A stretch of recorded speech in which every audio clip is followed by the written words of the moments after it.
देखो, आध्यात्मिक दृष्टि से यदि ये जो वर्ण व्यवस्था के विषय में विवाद होते रहते हैं, पर आध्यात्मिक दृष्टि से आप देखें समझे, भगवान का जो विराट पुरुष रूप स्वरूप है, विराट स्वरूप, उसमें जो मुख है वो ब्राह्मण है, जो बाहु है उसको क्षत्रिय कहा गया है, जांघ वैश्य है और चरण शूद्र है। ये हमारे वहाँ विराट पुरुष का वर्णन है भगवान का। और अब मैं इसका आध्यात्मिक तत्व बताना चाहता हूँ।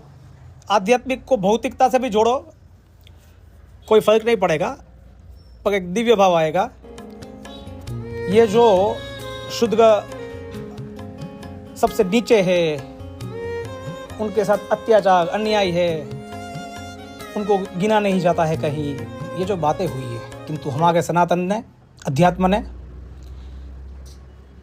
हमेशा भगवान के चरणारविंदों का ध्यान करने का, भगवान के चरणारविंदों की प्रीति करने को कहा है, भगवान के चरणारविंदों में समर्पित हो जाने को कहा है।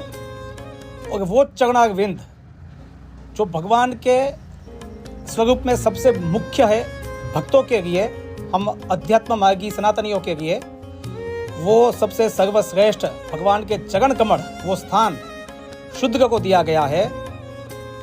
तो सबसे पवित्र, सबसे उच्च स्थान शूद्र वर्ण को दिया गया है।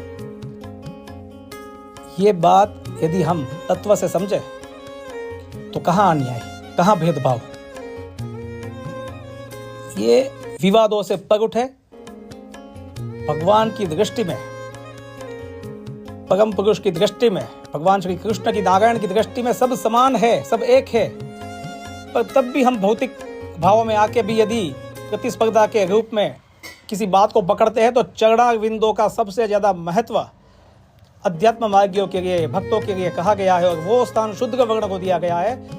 तो मुझे तो लगता है कि सबसे सर्वोच्च स्थान ब्राह्मण, क्षत्रिय, वैश्य और शूद्र में हमारे शूद्र बंधु भगिनियों को दिया गया है। कोई विवाद ही नहीं है। जय श्री कृष्ण, जय श्री राम।